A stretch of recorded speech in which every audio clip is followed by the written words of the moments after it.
우리가 이제 기도를 하는데요.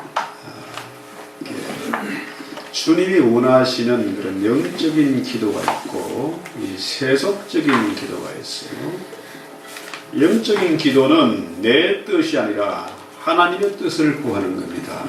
그 나라와 그 의를 위해서 기도하는 거죠. 그래서 이 영적인 기도는 하나님의 뜻을 쫓아가는 그런 영혼의 여행이다.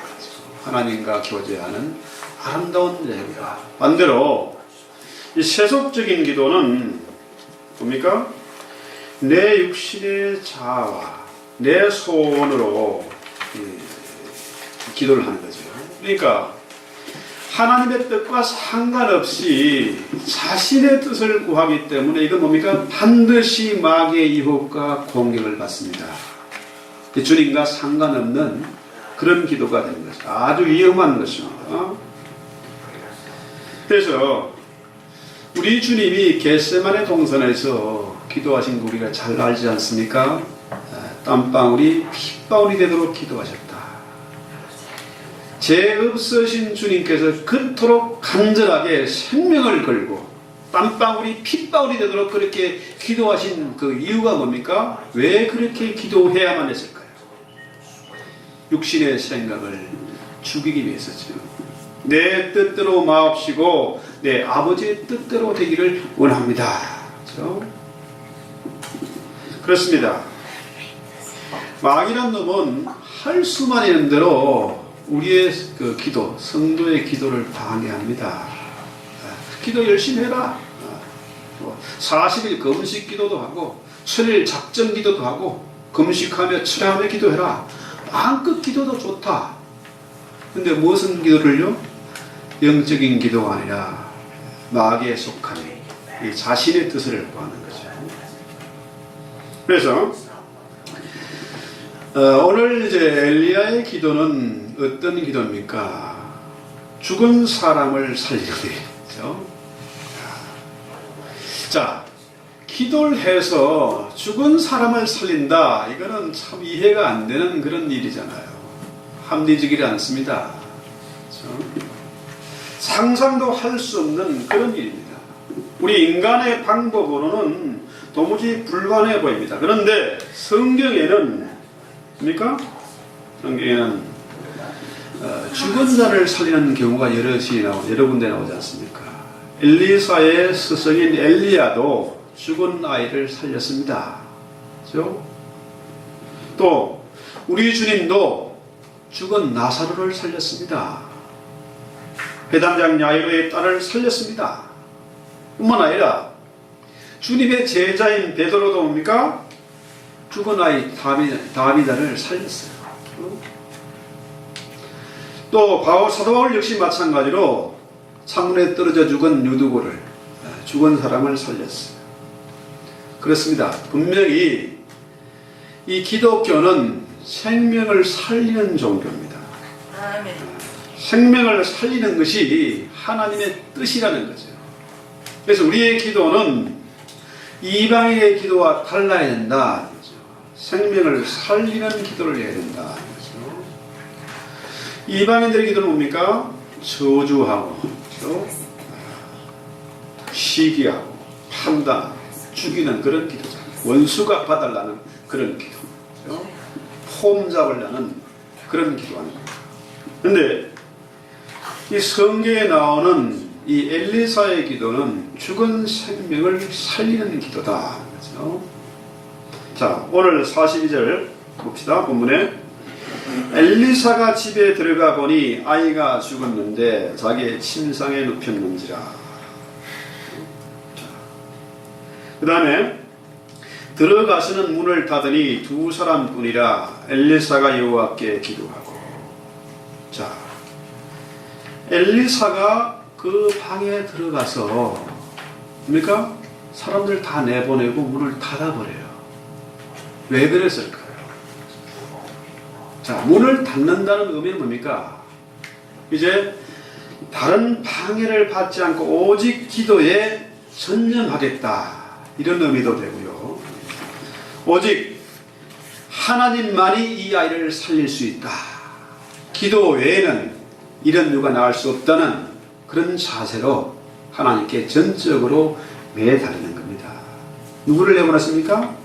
그의 사환인 게하시도 내보내고, 심지어 이 죽은 아이의 어머니 이 수렘 여인도 밖으로 내보내고 문을 닫는 거죠.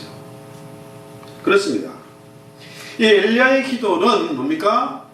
사람들에게 자신의 능력을 과시하고 자랑하는 그런 기도가 아닙니다. 문을 걸어 담그고 하는 그런 기도, 바로 골방 기도잖아요. 우리 하나님은 은밀한 가운데 계시는 하나님이십니다. 그러므로 우리가 기도할 때 은밀한 가운데 계신 하나님께 우리가 기도할 때는 뭡니까? 골방에서 은밀하게 기도하라는 거죠. 죽은 아이를 살리는 기도. 뭡니까? 자, 죽은 아이인데 이 엘리사는 뭡니까? 그 아이의 몸에 자신의 몸을 포개는 겁니다. 눈을 맞대고 코를 맞대고 손을 맞대고 온몸을 덮어서 이 죽은 아이와 자신을 동일시하는 겁니다. 참 희귀한 행동이죠. 자, 이해가 되질 않습니다. 죽은 시체입니다. 그렇죠? 사람들이 이 죽은 시체를 무서워하고 또 꺼려하는데 이 엘리사는 이 아이가 죽었다고 생각하지 않는 겁니다. 잔다고 생각하고 이 아이를 불쌍히 여기고 어떻게든지 이 아이를 살려내겠다는 그런 일념, 하나님의 그 생명을 이 아이에게 불어넣기 위해서 자신과 이 아이를 동일시하는 그런 기도다. 흔히들 우리는 당신을 위해서 기도합니다. 이 문제를 위해서 기도해 주십시오. 네, 기도하겠습니다. 근데 정작 기도하겠습니다 하지만은 그 사람의 입장을 헤아리지 못해요. 저 사람이 왜 저렇게 됐을까? 왜 저런 문제가 있을까? 저 사람 입장에 나는 어떻게 할 것인가? 자신과 그 사람의 입장을 동일시해서 불쌍이란 마음으로 자기 희생, 헌신을 가지고 기도하는 것입니다. 그래서 우리 주님도 야이로의 딸을 살리실 때에 무리들을 밖으로 다 내보내셨어요. 자, 우리 주님도 역시 뭡니까?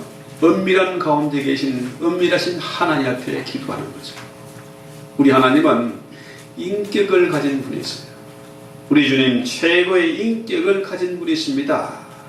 남을 모욕하거나 수치를 주거나 자신을 과시하지 않고 가장 인격적으로 기도하셨다는 거죠. 그 다음에 우리가 다시 한번 이 엘리야의 기도를 본받아야 할 것은 뭡니까? 자, 이 자기 희생이다. 자기의 온 힘을, 생명을 불어넣는 기도. 뭡니까? 자기 희생입니다. 모세 역시 자기 백성들을 위해서 기도할 때 뭐라고 합니까? 출애굽기 32장 32절에 보면은 생명책에서 자기 이름을 지워달라. 하나님, 저 백성을 불쌍히시고 살려주십시오. 그렇지 않으면 차라리 나를 죽여달라.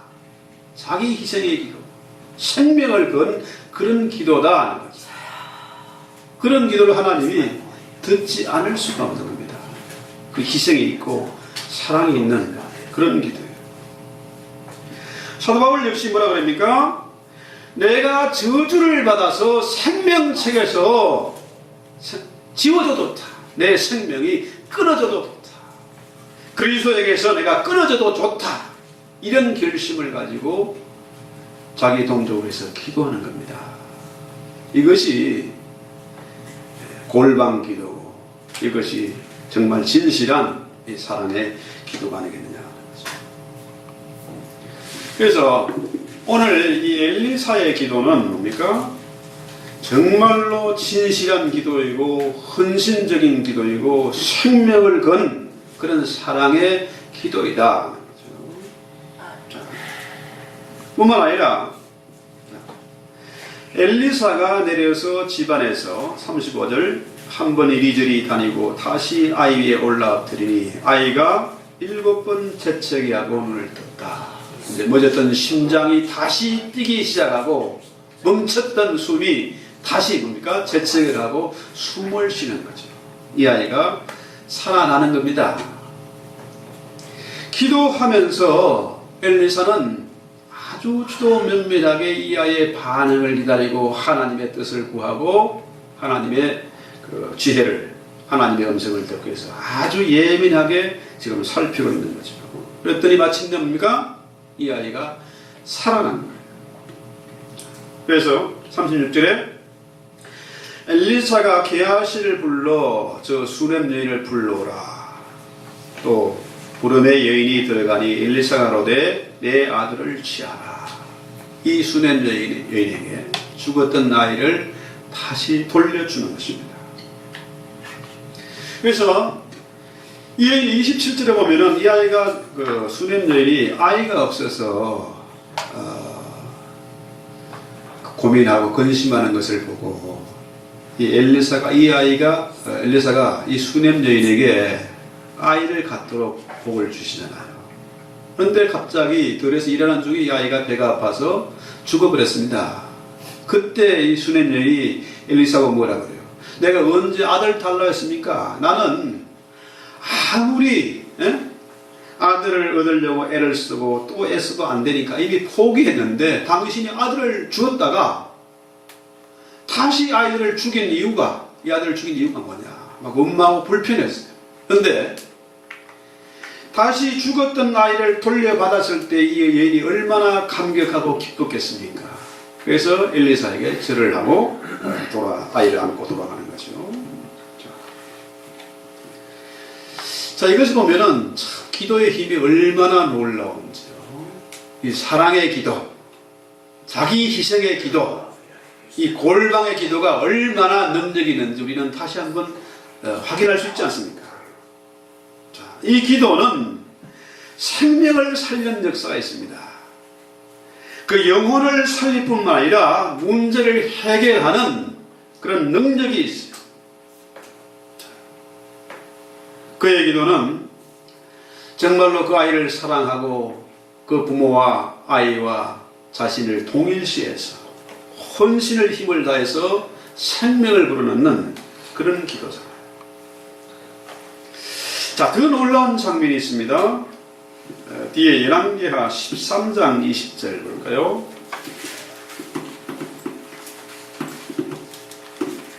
13장 20절.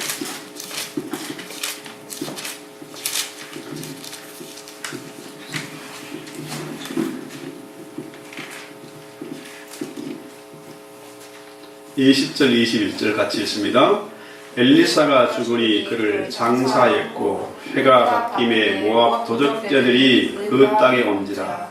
마침 사람을 장사한 자들이 그 도적들을 보고 그의 시체를 엘리사의 묘실에 그이 던짐에 시체가 엘리사의 뼈에 닿자 곧 회생하여 일어섰더라.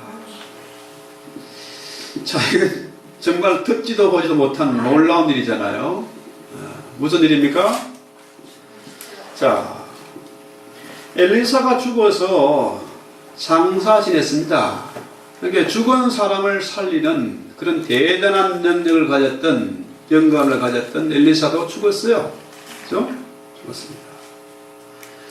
또 뿐만 아니라 그 죽은 사람을 던짐에 그 시체가 엘리사의 뼈에 닿자 그 죽은 시체가, 장사지내려 하던 그 시체가 살아났어요. 이렇게 보면 뭡니까? 이것은 죽은 지 한참 지나서 해골이 된 그런 상태예요. 그런데 자, 이 장면을 보면은 뭡니까? 사람들이 장례를 치르고 있습니다. 장례식이라는 것은 참 큰 일이잖아요. 아주 중요한 일입니다. 장례식을 치르는데 갑자기 모압의 도적죄들이 들이닥쳤어요. 장례식에. 그리고 어디 갑니까? 이 사람들이 장례식을 치르다 말고 그 시체를 엘리사의 그 묘실에 집어 던져버리고 그러면 날 살리라고 도망을 갔어요. 장례식이 중요한 게 있네. 내가 살고 봐야 되니까 도망갔어요. 그런데 그 시체를 이제 구덩이에 집어 던졌는데, 우리 한국의 무덤은 미국이나 이런 무덤하고는 개념이 다릅니다. 동굴에다가 시체를 넣고 그 굴을 막는 거거든요. 그 틈에다가 시체를 집어넣고 도망가 버렸어요. 그런데 자, 그 시체가 엘리사의 뼈에 닿자 다시 살아났다. 죽은 지 오랜 세월이 흘러서 완전히 해골이 된 그 엘리사의 뼈에 닿으니까 시체가 살아납니다. 생전 듣지도 보지도 못한 얘기라. 동서고금 모든 역사를 다 들춰봐도 이런 기록은 없습니다. 그렇잖아요?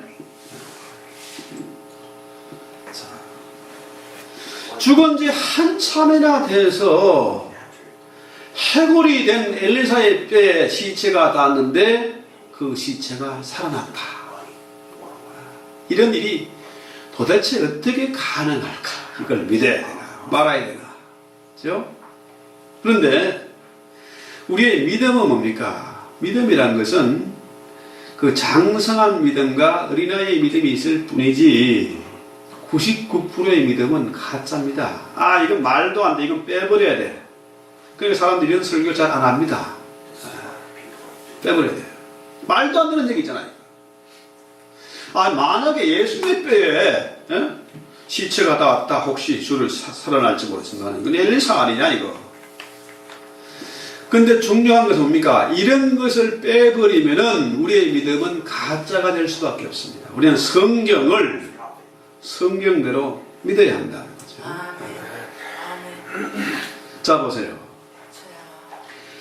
이 엘리사가 어떻게 이런 죽은 사람을 살리고 죽어서 해골이 된 그 뼈에 시체가 가니까 살아나는 그런 엄청난 영감 능력이 있게 됐을까? 도대체 그 이유가 뭘까? 이걸 우리가 한번 생각해 보는 겁니다. 자. 다시 열왕기하 2장 9절로 갑니다.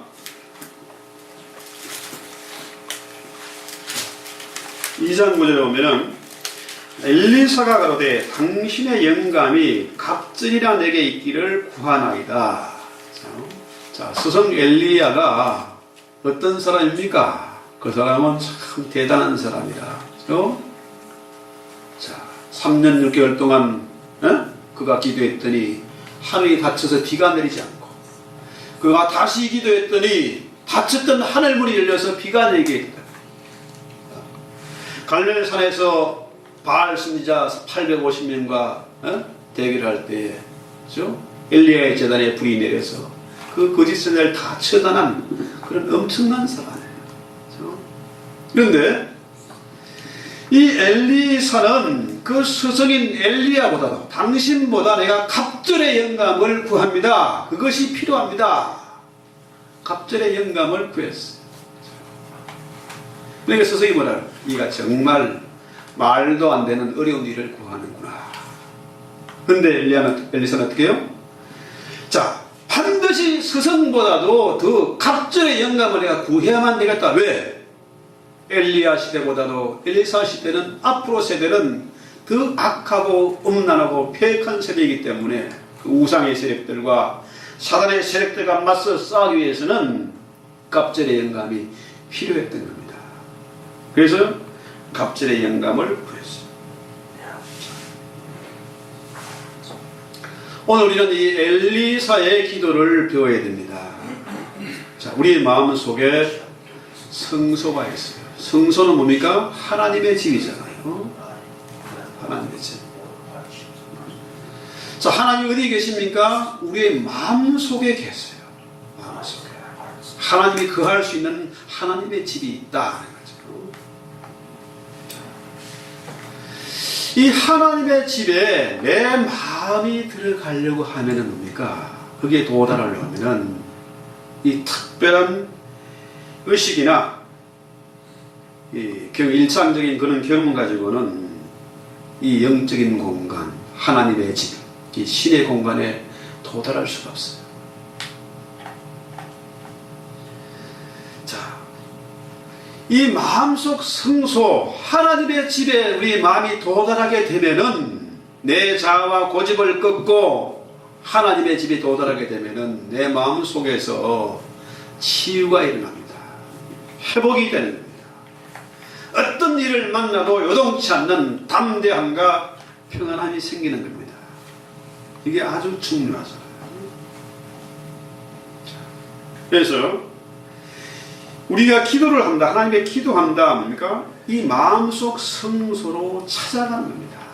거기에서 우리가 하나님을 만나는 것이고, 여기에서 비로소 진정한 자유와 평안을 얻게 된다. 근데 이 사단은 어떻게든지 이 길을 방해합니다. 기도를 하지 못하게, 영적인 기도를 하지 못하도록 방해를 하는 거죠. 그래서 골방기도가 필요하다. 이 골방기도는 지난번에 제가 그랬죠. 이 방언 기도다. 이 성령 안에서 하는 기도다. 그렇죠. 자, 한번 생각해 봅시다. 지난번에 영화 그 타이탄에 보면은 그 거대한 배가 빙산에 부딪혀서 배가 침몰하지 않습니까? 수천 명의 사람이 죽임을 당했어요. 자, 빙산이라는 게 보통 얘기하기 그래요. 눈에 보이는 것은 10%도 안 되고 나머지 90% 이상은 바다 속에 있는 겁니다. 물 속에 있는 거예요. 눈에 보이는 것은 아주 작은 것입니다. 그래서 우리는 사람들은 외모를 봅니다. 외모를 보지만 실제로 우리가 더 크고 중요한 것은 뭘까요? 중심이에요, 중심. 그래서 우리 하나님은 중심을 보신다. 사람들은 외모를 취하지만 나와 여호와는 중심을 본다. 자, 저 사람이 잘나고 똑똑하고 늘씬하고 이쁘고 학벌 좋고 집안 좋고 다 갖추고 있어요. 그러나 사람들이 속는 게 뭡니까? 그 사람의 내면을 볼 수 있어야 된다는 거죠. 사람들이 외모를 중시하다가 낭패를 당하는 거죠. 거대한 배도 그 밑을 보지 못하니까 깨지는 것입니다. 그렇죠? 그래서 엘리사는 이 스승인 엘리야보다도 뭡니까? 내면을 중시하는 그런 선지자였어요. 엘리야는 아주 강하고 또 정치적이고 외적인 그런 사역을 했지만은 엘리야는 뭡니까? 내면적인 사역을 한 사람입니다. 엘리야가 남성적이고 전투적인 그런 기질을 가지고 사역을 했다고 하면은 엘리사는 뭡니까? 오히려 여성적이고 아주 부드럽고 온유한 사역을 한다고 했어요. 스승인 엘리야는 정치적인 일, 바알 선지자를 처단하고 능력 대결을 벌이고 이런 일을 주로 많이 했는데 엘리사는 뭡니까? 주로 일상적인 일이에요. 그렇죠? 자, 사람들이 물이 썩어가지고 독이 있어서 자, 농사가 다 망하게 됐다. 그 물의 근원을 고쳐줘요. 일상생활 문제 아닙니까? 생활 문제를 해결해 주는 겁니다. 자, 음식을 먹는데 그 국에 독이 있어가지고 음식을 먹을 수가 없어. 그러니까 어떻게 해요? 그 국을 잘 먹을 수 있도록 독을 제거해 주는 그런 일을 해요. 자, 한 사람이 남의 집 도끼를 빌려 지금과 달리 옛날엔 도끼가 아주 새가 귀한 때니까 도끼를 빌려서 나무를 하다가 그 도끼를 물에 호수에 빠뜨리고 말았어요. 참 귀한 재산을 잃어버렸거든요. 너무너무 낭패를 당하니까 엘리사는 어떻게 해요? 기도해서 물에 빠진 도끼, 그죠? 도끼가 물에 뜨게 합니다. 그래서 그 문제를 해결해줘요. 뿐만 아니라 나만 장군이, 그죠? 이방인이지만은 그 문둥병에 걸렸어요. 얼마나 참 근심이 되고 창피하고 말도 못하고 그러지 않습니까? 엘리사는 이 나만의 그 문둥병을 고쳐줍니다. 또 선지생도, 요즘 말하면 신학생이죠. 자, 남편이 죽었습니다. 신학생인 남편이 죽었어요. 엘리사의 제자입니다. 그런데 이 여인이 지금 빚이 많아요. 남편이 재산을 물려준 게 아니라 이 빚을 물려준 거라. 두 아들과 사는데 이 빚 때문에 살 길이 없고 이 빚쟁이한테 두 아들을 뺏기게 생겼습니다. 그때에 기도해서 그 집의 부채를 다 청산해 줍니다. 집안의 살림살이를 책임져 주는 겁니다. 자, 기름이 끊이지 않도록 흘러서 뭡니까? 부채를 다 청산하고 안전하게 먹고 살도록 평생의 보장을 해주는 겁니다. 이처럼 엘리사의 사역은 그 스승보다도 오히려 목회적이고 일상적이고 가정적인 일을 돌봐주는 그런 사역자다. 그래서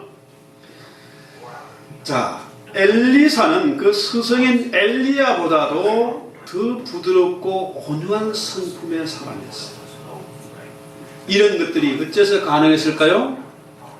그가 외적인 것보다는 외적인 것을 중시하는 이런 사역이 가능했던 것은 스승보다도 갑절의 영감을 구했고 실제로 그가 갑절의 영감을 가지고 있었기 때문에 하나님의 뜻을 정확하게 헤아리고 그에게 맡긴 사명들을 감당해 나갈 수가 있었다는 거죠. 자, 우리 주변에 보면은 사람들이 너무 외모를 중시합니다. 자, 옷차림부터 명품을 좋아하고 알통을 키우려고 어떻게든지 애를 쓰고 좋은 차를 몰고 다녀야 되고 한국 사람들 여기 오면 최고 좋은 집들, 좋은 차들, 최고 학군 이거 따지다가 낭패당한 사람 얼마나 많습니까? 자, 외모보다 중요한 것이 크고 중요한 것이 중심입니다. 그 마음의 중심이에요. 또 강함이 결코 외적인 강함이 내면의 부드러움을 온유함을 이기지 못합니다. 그렇잖아요? 강함은 반드시 부러지게 되어 있습니다. 그런데 엘리사는 뭡니까? 온유하고 부드러운 사람이었어요. 주님 분명히 말씀하시죠. 나는 마음이 온유하고 겸손하니 나의 멍에를 메고 가를 따라 배우라. 내 멍에는 쉽고 가볍다.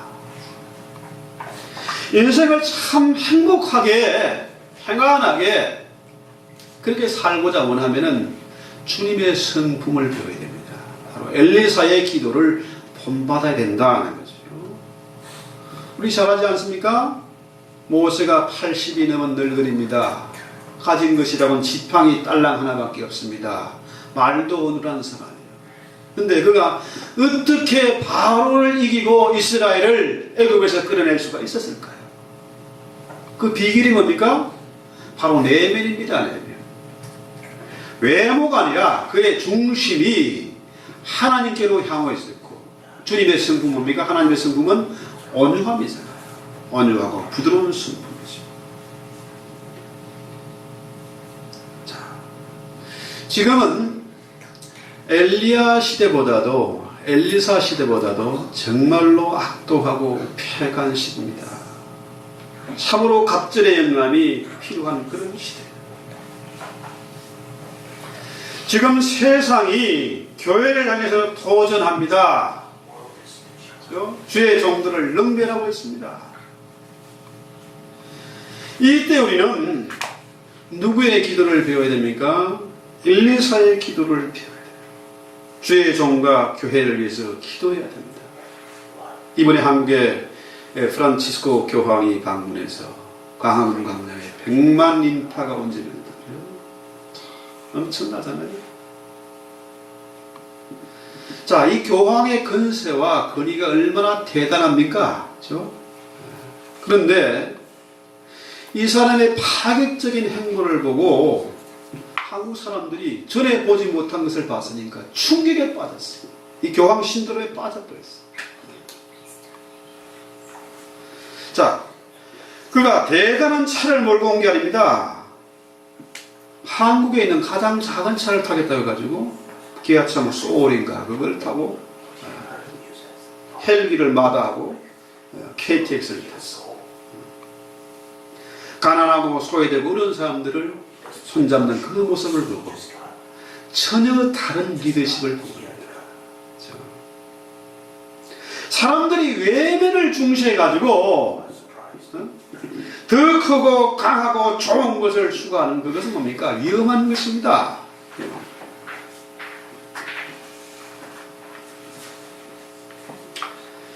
자, 언젠간 우리도 이 땅을 떠날 때가 있을 겁니다. 삶을 마감할 때가 있죠. 대단한 능력을 행했던 엘리사도 죽었습니다. 그러나 그의 죽은 그 시체 해골을 통해서도 죽은 사람을 살렸던 그런 엘리사입니다. 하나님은 그 뼈다귀를 통해서라도 뭡니까? 사람을 살릴 수 있어요. 에스골 골짜기에 마른 뼈다귀를 통해서라도 하나님은 큰 군대를 만들 수 있는 분입니다. 이걸 이거 긴가 아닌가 이걸 믿어야 되냐 말하는 이게 아닙니다. 성경은 성경대로 믿어야 되겠다는 거죠. 호랑이는 죽어서 가죽을 남기고 사람은 죽어서 무엇을 남긴다고요? 이름을 남긴다. 짐승도 죽어서 가죽을 남기는데 이 사람이 이름 석자를 남기는 겁니다. 우리가 이 세상을 살다가 세상을 떠나 죽으면 그만이다. 그거 아닙니다. 정말 인생이 그리 간단한 게 아닙니다. 죽어서 끝나는 게 아니잖아요. 이걸 모르니까 사람들이 극단적으로 가족도 팽개치고 남이 어떻게 되든 말든 나라가 어떻게 되든 말든 자살하는 사람들 있잖아요. 그거 아닙니다. 자, 우리가 어떻게 살다가 어떻게 우리 인생의 사치를 남길 것이냐. 엘리사는 죽어서도 이름을 남겼습니다. 그의 마른 뼈를 통해서도 죽은 자를 살렸습니다. 그렇다면 우리가 엘리사처럼 하루하루 매 순간순간마다 기도하면서 내 뜻이 아니라 하나님의 뜻을 위해서 기도하면서 정말로 아름다운 인생의 자취를 남겨야 되지 않겠습니까? 자, 오늘 우리가 진실로 엘리사가 구했던 그 기도를 배우고 그것을 구해야 하지 않겠습니까? 지금 이 시대에 엘리사의 기도가 절실히 필요합니다. 그는 죽음을 앞두고서도 이스라엘 병거와 마병이 돼서 나라와 민족을 구원한 사람입니다. 자, 우리의 기도가 길어지고 우리의 기도가 더욱더 깊어질수록 우리는 뭡니까? 하나님의 뜻을 해야 된다. 우리의 마음속에 성소를 하나님의 집을 건축해 가야 된다는 겁니다.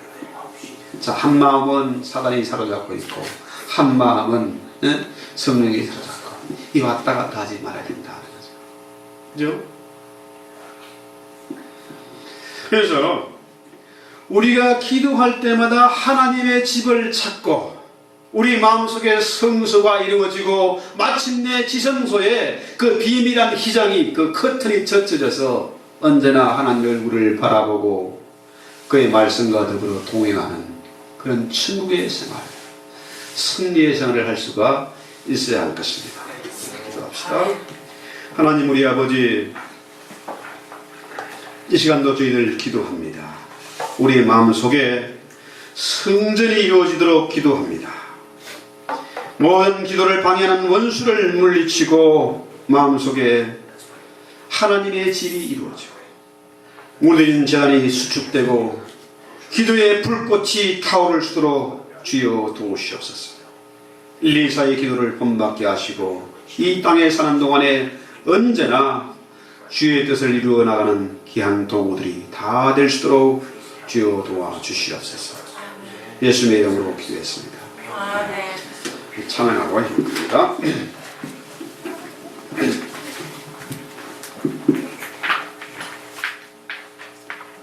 361장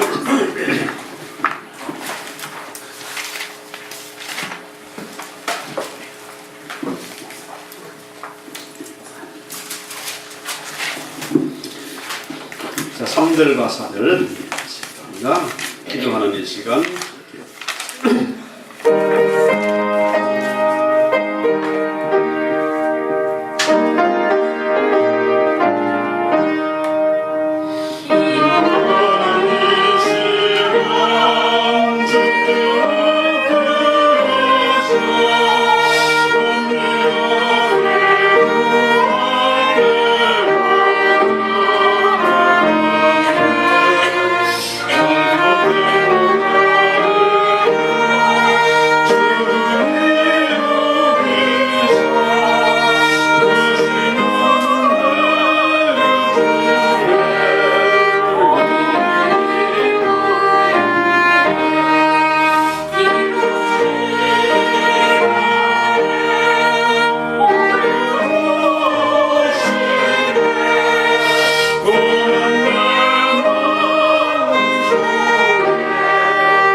찬송하고 주님 앞에 예물 드렸습니다.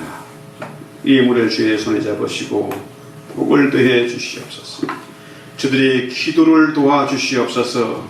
엘리사의 기도를 배우고 담게 하옵소서.